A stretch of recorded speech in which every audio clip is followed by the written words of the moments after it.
Persistente, insistente, un amigo desde hace muchos años. Guillermo Moreno García está hoy con nosotros en esta entrevista especial. No se preocupen, que hablaremos de política, hablaremos de poesía, hablaremos de pasado.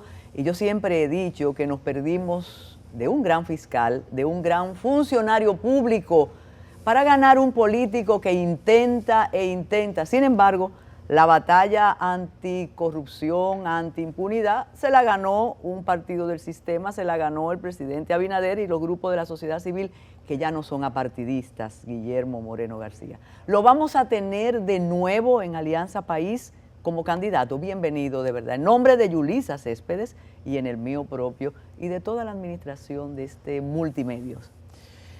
Carmen, no te puedes imaginar la alegría que me da compartir este espacio contigo.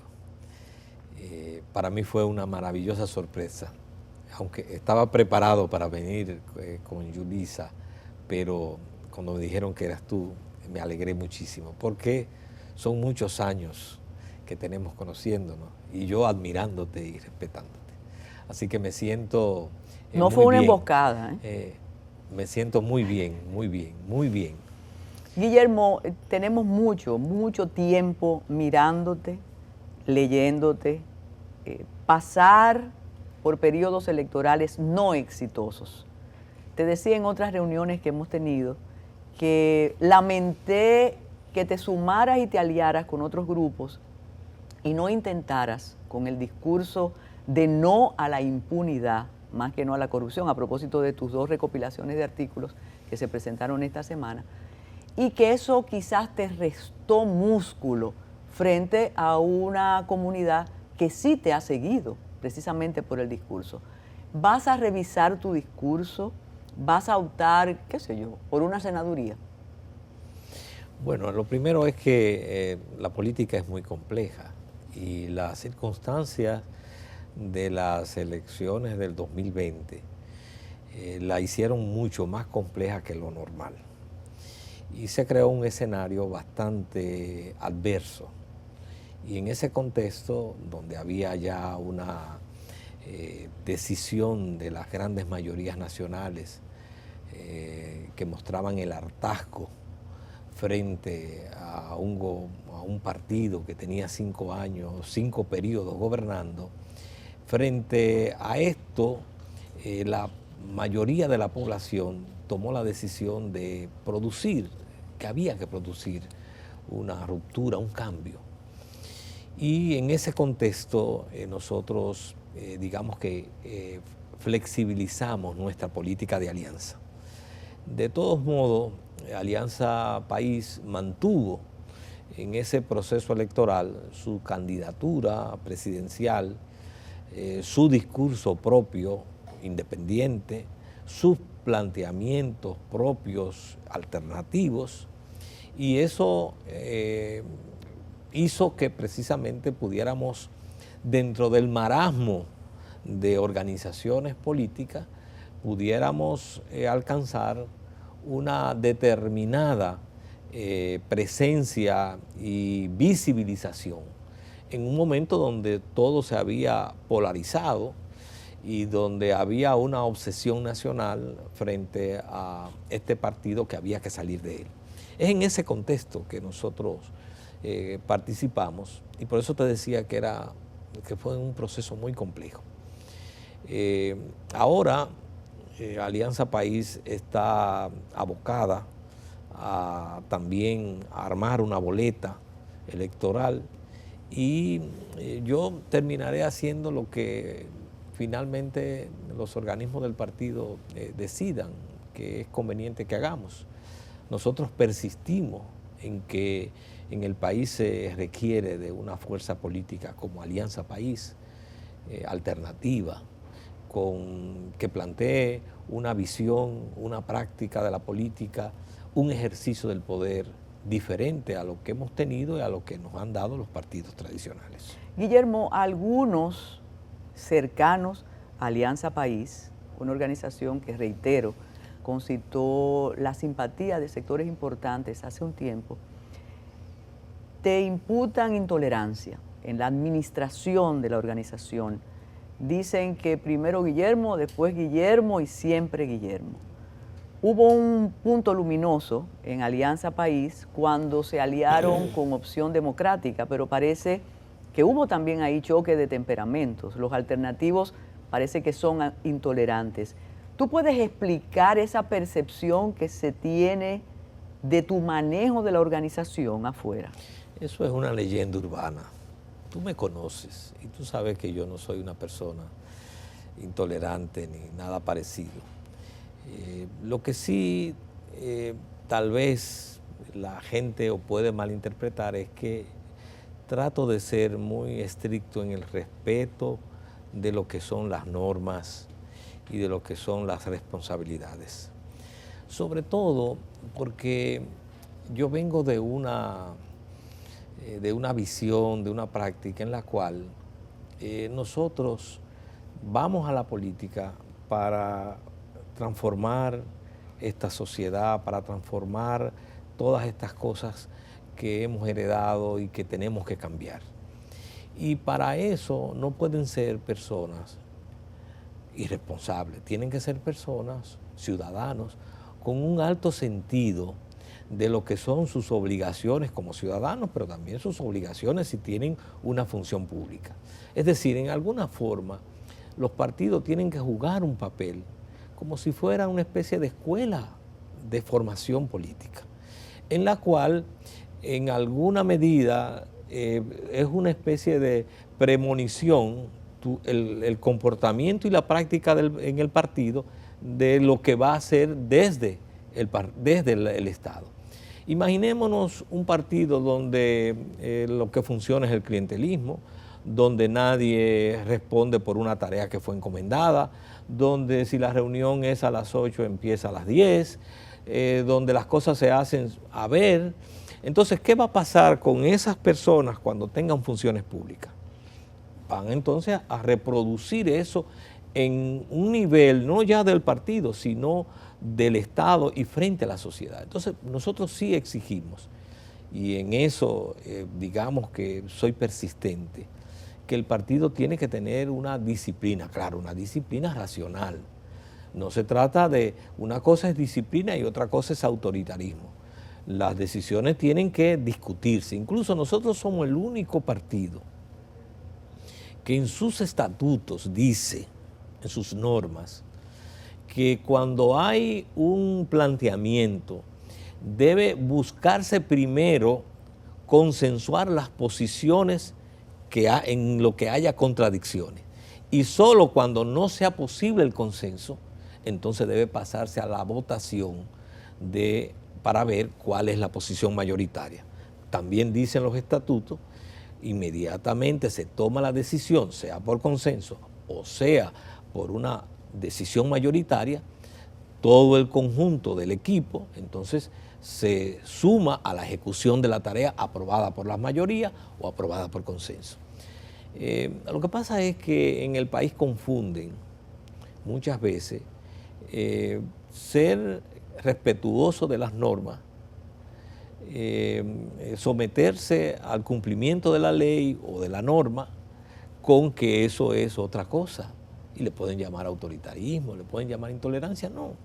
Es sencillamente que la única forma de que nosotros podamos convivir en un partido que es complejo siempre, que hay muchos intereses encontrados, es si nos atenemos a sus normas y si cumplimos también las tareas y las responsabilidades que asumimos. ¿Cuál sería la forma más diplomática, y lo eres, lo sé, de explicar la decisión con Opción Democrática? Mira, eso fue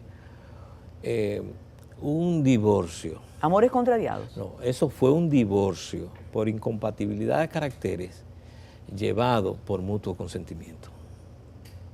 Perfecto. No digas más. ¿Y las relaciones post? Pues, se mantienen, porque precisamente fue entender que teníamos métodos. No hubo injurias ni sevicias, como dice la ley. Por lo menos de nuestra parte, tú no, si encuentras una sola expresión denotativa de Opción Democrática o de algún dirigente, la pago por lo que sea. Tú no tienes Porque, dinero. bueno, eso es verdad. O sea, que estoy haciendo una oferta. Sí. Pero la verdad es que no. Nosotros, tal vez 20 años atrás, uno podía las contradicciones llevarla a otro plano. Pero la vida misma ha hecho que uno aprenda a darse cuenta que primero cuando hay diferencias, y que lo que tenemos que hacer cuando hay diferencias es que cada uno tome el camino para hacer valer su visión, ponerla en práctica. Y si esa visión después es la exitosa, bueno, esa coronó el éxito. Por eso tú has convivido con alguna de las personas que te agraviaron en una ocasión políticamente. No, bueno, yo no he convivido políticamente, he participado en reuniones. Quizá el público no entienda, pero tú y yo sí entendemos. Pero claro, esto casi es una conversación. Puedes huir, No, pero te buscaré. Pero tú sabes que yo no huyo. Hemos participado en reuniones y lo importante es que en cada una de esos encuentros donde he tenido personas con los que he tenido contradicciones fuertes, cada uno ha sabido mantener su posición, por lo menos nosotros hemos sabido mantener nuestras posiciones, porque habitamos en el mismo país y además de eso, algunos coincidimos en las mismas actividades políticas. Entonces, eso se hace inevitable. Por eso mantenemos, sí, eso sí, nuestras convicciones, nuestra visión, hasta que creamos en ella, evidentemente. En una ocasión escribí la opción cívica, hace unos años, pensando en la opción de Guillermo Moreno, y recordaba lo que ocurrió con Viriato Fiallo, que ese es un episodio importante de nuestra historia. Viriato tenía el discurso del látigo, de sancionar a los trujillistas, de ser inmaculado, de no haberse manchado. Sin embargo, don Juan jugó a la realpolitik y sumó. Ha pasado un fenómeno que después, dentro de 10 años, podría analizarse, y es que la opción ética y cívica de Guillermo Moreno nunca pudo lograr lo que sí logró una persona muy joven en la política nuestra, joven en el ejercicio, que es el presidente Abinader, con el discurso de no a la corrupción. ¿Ha analizado Alianza País eso? Que el que tenía el discurso de la opción ética, el cívico, no logró el poder y el PRM sí. Bueno, lo que pasa es que el resultado electoral muchas veces no es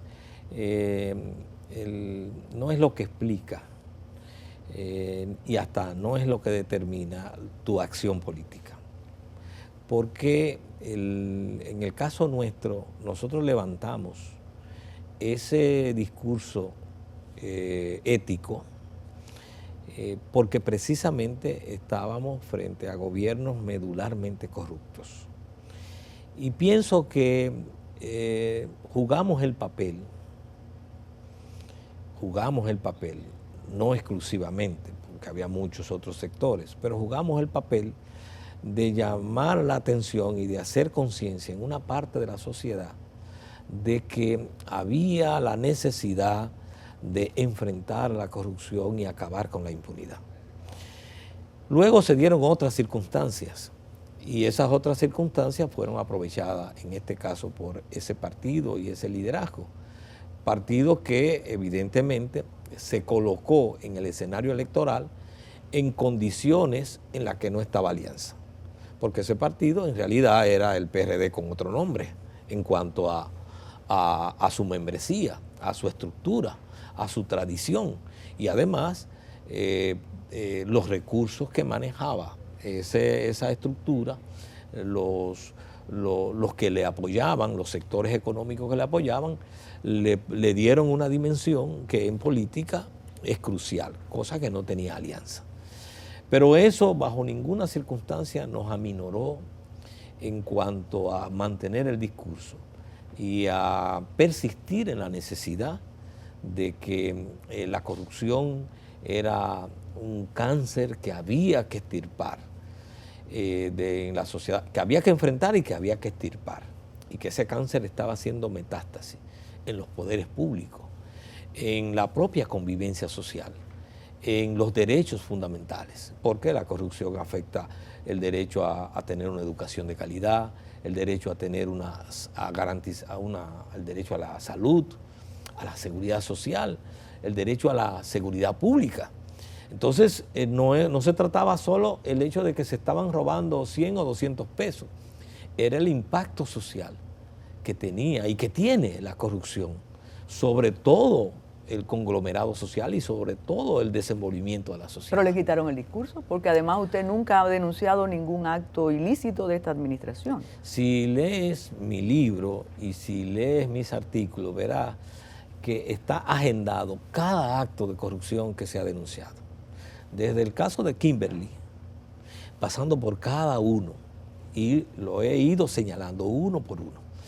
Y he sido también en ese sentido muy crítico. Incluso te puedo decir que sostengo que el discurso de despolitizar la investigación de la corrupción, la mejor forma de hacerlo para un gobierno es precisamente investigando sus propios actos de corrupción. Es la forma más que tiene mayor impacto en la propia sociedad. Cuando estamos diciendo, nosotros estamos despolitizando la investigación y no es persecución política. Bueno, ese discurso, cuando se cree y tiene mayor fortaleza, es cuando el propio que lo está diciendo tiene la capacidad de investigar y perseguir penalmente a los propios funcionarios. Y ese ha sido un déficit en este gobierno. Tenemos que hacer una pausa, pero cuando regresemos vamos a ir adentrándonos por otros caminos. Yo aseguro que la mayoría de los jóvenes no saben que usted fue un fiscal estrella de la administración de Leonel Fernández y que luego usted abandonó eso y de ahí algunos dicen que usted tiene una obsesión contra el PLD, pero eso usted lo va a decir después de la pausa.